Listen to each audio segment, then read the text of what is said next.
Des élections au microscope de la communauté internationale. L'icône birmane de la lutte pour la démocratie Aung San Suu Kyi s'apprête à entrer au Parlement birman pour la première fois, après avoir passé près de 15 ans enfermée. Son parti, la LND, avait boycotté les élections de 2010, les premières depuis 20 ans. Ce scrutin controversé avait été largement remporté par les alliés de la junte, aujourd'hui dissoute. Mais depuis, le rythme des réformes a surpris tout le monde. Le gouvernement a libéré des centaines de prisonniers politiques et négocie avec les groupes rebelles des minorités ethniques. Et contrairement à 2010, observateurs et médias internationaux sont invités à assister aux élections.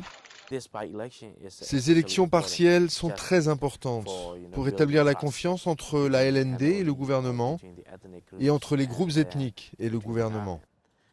Et en même temps, elles sont importantes pour le pouvoir birman, pour montrer à la communauté internationale qu'il desserre son étreinte ou qu'il change le pays. L'Occident réclame des élections libres et justes et veut qu'Aung San Suu Kyi continue à être au cœur du processus politique, des conditions nécessaires pour la levée des sanctions économiques. Longtemps dépendante de la Chine, la Birmanie attend désormais avec impatience l'arrivée des investisseurs occidentaux. En parlant aux hommes d'affaires dans toute la Birmanie, c'est leur sentiment. Ils veulent vraiment travailler avec des entreprises occidentales. C'est assez extraordinaire. Beaucoup d'entre eux croient réellement que le modèle chinois n'est pas fait pour ce pays.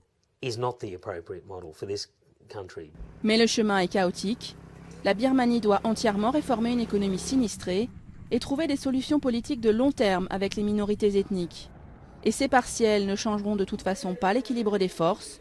Avec seulement 45 sièges en jeu, le parti au pouvoir n'a rien à craindre.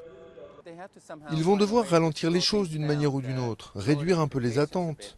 Nous devons être très optimistes pour l'avenir, mais en même temps réalistes sur les obstacles qui demeurent sur la route. Gérer les attentes ne sera pas facile car la population a soif de changement. L'importance du scrutin est en grande partie symbolique. Le véritable test sera en 2015, les prochaines législatives.